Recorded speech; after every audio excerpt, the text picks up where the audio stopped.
Bien, el próximo 29 de mayo se va a estrenar en cines y salas independientes el documental Memoria Implacable en el marco del programa Miradoc Estrenos. El filme, dirigido por Paula Rodríguez Sickert, sigue la investigación de Margarita Canio Yanquinao, una joven académica que descubre una serie de testimonios inéditos de prisioneros mapuches sobrevivientes a las guerras de la llamada pacificación de la Araucanía, en el caso de Chile, y la campaña del desierto, en el caso de Argentina. Un hallazgo realizado en un museo en Berlín, donde por más de 100 años permanecieron estos testimonios únicos del despojo territorial mapuche. De este tema conversamos a esta hora entonces con su autora, la directora de Memoria Implacable, la cineasta Paula Rodríguez.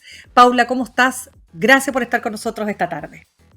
No, gracias a ti, Mina, por recibirnos y por ayudar a la difusión de este maravilloso documental, donde atrás hay un equipo enorme de gente que estamos tratando de que sean escuchadas estas voces. Claramente, quiero partir por lo más primario. ¿Cómo es que Margarita Canio se convierte además no solo en la protagonista de esta historia? ¿Cómo logra dar con estos documentos? Mira, ella es una académica mapuche que se dedica a hacer, recoge memoria oral del pueblo mapuche. Pero en un estudio que estaba haciendo en Europa junto a su pareja de esa época, Gabriel Pozo, con el cual ha publicado muchos libros, estaban más bien haciendo unos estudios de astronomía. Y en el Instituto Iberoamericano de Berlín se encuentran el legado de Lehmann Nietzsche, un etnólogo que fue el director del Museo Natural de La Plata a finales del 1800, donde había un enorme material que no había sido traducido. Eran 3.000 páginas de manuscritos, de testimonios que él había tomado a sobrevivientes de las campañas militares, tanto del lado chileno como argentino, que llegaban porque los tomaban prisioneros y los llevaban a Buenos Aires, a La Plata, a la isla Martín García, tanto de ambos lados de la cordillera, del Valmapu, ¿no?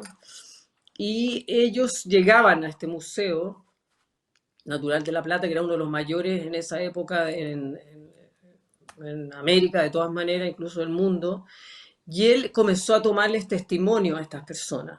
Pero él no hablaba mapuzungún, entonces las 3.000 páginas quedaron sin traducir. Y Margarita Canio, que habla, por supuesto, mapuzungún, comenzó a leer estas páginas no traducidas y se dio cuenta que además de fábulas, canto, había algo que era estremecedor, que era que estas personas le contaron a este etnólogo alemán, quizás él ni siquiera se enteró, pero también le contaron las experiencias que habían tenido en las rutas de deportación, cuando fueron tomados prisioneros. Entonces esos relatos contados en primera persona de sobrevivientes de estas campañas militares se convierten en una especie, para que te ubiques o para que lo ubique el resto de Claro. la gente que está escuchando, como el relato de una Ana Frank, porque esta gente no eran ni militares, ni... Normalmente todo este tipo de relatos de estas campañas militares es a partir de militares, de religiosos, de exploradores europeos, pero no habían las voces del propio sobreviviente mapuche, que había sufrido este tremendo, en Argentina fue un genocidio. Entonces ella descubre estas voces y decide traducir las 3.000 páginas. Y comienza sin fondos ni nada y luego eso se convierte en un libro. Ese libro fue premiado y luego por cosas de la vida yo me entero de esto, habiendo yo también vivido en Berlín donde ella encuentra las cosas. Entonces hay como una sinergia de decir, para mí esto es una historia que hay que contar y viajo a Temuco, me encuentro con Margarita y cuando me encuentro con ella me dice, nosotros siempre quisimos hacer una película de esto. Entonces fue muy bonito en el sentido que yo no fui a convencer a nadie de hacer esto, sino que ellas también tenían ese deseo. Y ahí comienza una aventura que ya dura 8 años. Me encontré con ella en el 2017. Ahora, dentro de esa aventura que dura tantos años, y yo sé que tú eres súper puntillosa en tu documentación, pero nos interesa saber también, Paula, ¿qué dicen esos testimonios? ¿Qué cosas pasaron? Mira, en especial son muchos testimonios, pero nosotros nos centramos en el de una persona, que es Catrilaf. Es un libro de más de ¿Ya? 300 páginas, Pero Catrilaf, dentro de todas las personas que le cuentan a Lehmann Richen cosas, es evidentemente como el escritor, el poeta, porque él decide, es el único que le cuenta una autobiografía, le cuenta de su niñez, le cuenta cómo creció, le cuenta que a los 16 años de pronto, que él nunca había visto a los Winca, al hombre blanco, y un día en La Pampa, arriba de sus caballos y todo, es apresado junto a otros caciques famosos de esa época que son Inacayala, Foyel, pero es como que alguien iba tranquilamente por la Pampa y vienen estas campañas militares que invadían todos esos territorios y es tomado preso y llevado de campo de concentración en campo de concentración casi desde la cordillera hasta el Atlántico, pasando por varias ciudades, Valcheta, Carmen de Patagoné, toda una serie que él va describiendo en su relato y es un relato muy poético, es un relato muy bello porque para mí, una persona que siente la necesidad de contar su historia es un artista, o sea, es una persona que necesitó que esa historia fuera escuchada. Ahora esa historia quedó ahí y sin traducir, sin nada, en Berlín, hasta que la Margarita la descubrió, la tradujo, la trajo acá, y nosotros ahora, un equipo enorme de personas, decidimos llevarla al cine, pero es muy bonito cuando tú sientes que esta persona que contó su historia, que cuenta, por ejemplo, para darte un ejemplo, que los tomaron presos, que en las noches los ataban de manos y pies, que tenían que caminar sin comida, sin nada, arriba de unas mulas, que los niños se caían de hambre, que murió gente, que los embarcaron en un barco que duró un viaje, que separaron a los hombres, a las mujeres en un barco que llega hasta... O sea, él va relatando cosas que sucedieron desde la experiencia de un hombre normal, no es un militar, no es un cacique, no está dentro de un... Porque esos relatos, como son campañas militares, estamos acostumbrados a recibirlo a través del relato del religioso que lo acompaña a los militares, o de que este cacique que hizo tal cosa, o de esto. No, este es una persona normal, por eso yo hago el ejemplo y la metáfora de Ana Frank, que estaba escondida en su casa y sentía que es este señor que estaba en La Pampa ahí, que lo toman y describe todo lo que él va viviendo, desde una manera súper poética, porque también él va reflexionando sobre sus captores, va teniendo compasión por las mujeres, va sintiendo, haciéndose preguntas, va confiando que los van a soltar, o sea, paralelamente a la descripción de los hechos terribles, hay una reflexión sobre el ser humano también. Y eso lo convierte a Claramente. mí en un artista, ¿me entiendes? Paula, Paula, y entonces el testimonio de este sobreviviente lo haces a través de la investigación de Margarita. ¿Es Margarita Canio Yanquinao la que va hablando por este sobreviviente? No, nosotros, la manera de que fue un largo proceso de guión, de investigación, de ir a Argentina, de revisar la ruta de deportación, de analizar los textos, de seleccionar los textos que tenían que ir, que contaban esta historia. Tú dices, es un texto antiguo, buscamos la voz de Catulaf, se escucha la voz de él, o sea, como que la despertamos de ese museo, la hacemos vivir, y luego hizo un trabajo muy complejo con también el director de fotografía, Cristian Soto, que es extraordinario, muy poético y todo, de cómo llevar a imágenes su relato. Entonces, Margarita Canío hace el recorrido que él describe por los territorios donde él fue llevado, vamos, de estación en estaciones, como una ruta de deportación, vamos pasando, porque fue toda una investigación ir a esos lugares, quiénes había, si hay sobrevivientes, con quién se iba. Entonces Margarita recorre esa ruta de deportación en la actualidad, lo cual también nos vincula al presente, que es muy bonito eso, porque hay personas sobrevivientes de esas personas en la actualidad y vamos, se va generando a la voz de Catrilaf generamos como un imaginario poético, que yo creo que esa es la gran fuerza de la película. La película es darle voz a ese relato que estaba ahí, que quería ser escuchado. O sea, es como... Y pero son como dos ejes narrativos. Margarita en el presente, encontrando gente hoy, que también son personas súper bellas que van reflexionando sobre todo esto, y vamos escuchando el relato de él. Pero yo creo que es toda una construcción que se hace para sustentar ese relato finalmente, porque ese relato tiene un valor incalculable. No existen otros relatos en primera persona de Mapuche de esas campañas militares. Es como la persona que encontró el diario de Ana Frank, ¿me entiendes? O sea, esto no tiene No, sí, es valor, no, no tremendo. existe. No, O sea, escuchar a esta persona totalmente. es un acto de respeto enorme. Entonces, para toda la gente que participó en la película, yo nunca había hecho muchas películas, pero nunca tuve la dinámica de trabajo de que realmente todo el equipo que participó, Ganancio, además que esto es una coproducción chileno-argentino, hay chilenos, hay argentinos, hay mapuches, colaboramos, fuimos capaces de colaborar chilenos, mapuches, argentinos, de ambos lados de la cordillera, todos, pero nunca perdimos el norte de que todo esto era para que se fuera escuchado Catrilaf, que representa todos los sobrevivientes, ¿me entiendes? Él es la voz de Totalmente. ellos y es la voz de los Paula, ancestros.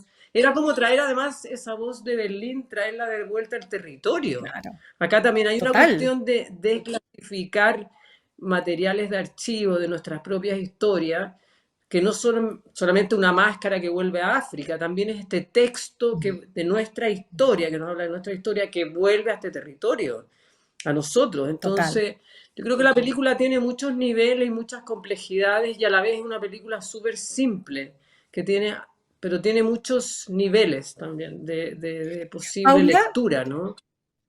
Paula, tú has hecho muchos trabajos, has ganado premios, te has dedicado a hacer, digamos, películas y documentales muy importantes, ¿no?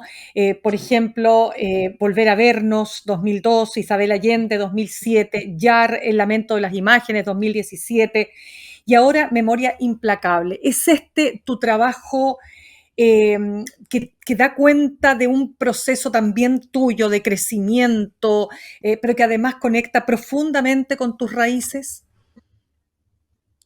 Sí, yo creo que mira, yo viví 25 años fuera de Chile. Yo creo que cuando uno vive fuera de Chile, viví en Berlín, bueno, tengo el colegio alemán, aunque tengo esta pinta de árabe, mi abuelo era alemán, igual estoy súper, tengo hijos alemanes, o sea, estoy ligada a la cultura alemana, y cuando tú vives en Berlín y te desarraigas, también es Claro, esa distancia que tú tomas de tu propia cultura, necesariamente ves desde una perspectiva lejana, te ves a ti mismo. En todos estos años yo volví a Chile y te preguntas qué es este ser chileno, soy chileno, que soy chileno, te encuentras con mucha gente de distintos lugares de Latinoamérica, en Berlín, y siempre piensas, vas como, somos todos de Latinoamérica, pero tenemos todas nuestras identidades distintas, cómo soy yo, cómo es el chileno. A veces yo iba caminando una calle de Berlín y veía a alguien caminando hacia mí y decía, es chileno. O sea, y no sé por qué. Es como hay algo en ese caminar, mirar, que tú identificas. Entonces, ¿qué? Creo que también hay una pregunta de la identidad y yo creo que a mí lo que más me duele de la identidad del pueblo chileno es su negación con sus raíces. Es algo como que siento que es como algo que le quita, porque claro, todo el mundo podría pensar esta es una película mapuche, de reivindicación del pueblo mapuche, que creo que hay una deuda enorme. O sea, la política lo ha hecho pésimo, ¿no? Tú sabes que el conflicto de Estado chileno más largo sin resolver, o sea, ni quiero entrar en ese terreno porque es de una complejidad enorme, pero yo creo que hay una deuda del reconocimiento hacia el pueblo mapuche, que pasa, es casi en muchos aspectos una vergüenza, pero en vez de entender, conocer y valorar esa cultura que somos nosotros, no es algo que está fuera de nosotros, somos nosotros, está en distintos niveles. Chile es un país, tú sales a la calle, somos de mestizaje, pero también de haber adquirido totalmente, cosas, o sea, culturales, nuestra manera de claro. ser, de abordar las cosas, de nuestra geografía compartida, nuestro... Entonces tú al negar tus propias raíces, es como una mentira, como... y es una pérdida. O sea, no solamente el pueblo mapuche perdió con todo esto, por supuesto que hay una deuda enorme, hay miles de cosas que hay que reivindicar y que corresponde a ellos hablar sobre eso. Pero yo hablo Claro. desde mi identidad como chilena, que siento que nosotros no hemos perdido una profundidad y una integridad como seres humanos y como chilenos al desconocer. A mí, yo antes de filmar viajé mucho a comunidades, estuve con ellos. Si tú los conoces, ese idioma precioso. La película, una de las otras características que tiene es que está en gran parte en Mapudungun, que es un idioma maravilloso. Entonces no hemos perdido de eso, no hemos perdido la posibilidad de convivir con ellos en el territorio que compartimos con conocimiento. Tú lo que no conoces no puedes amar. No puede haber un diálogo con el pueblo mapuche si tú estás negando parte de esa historia que fue.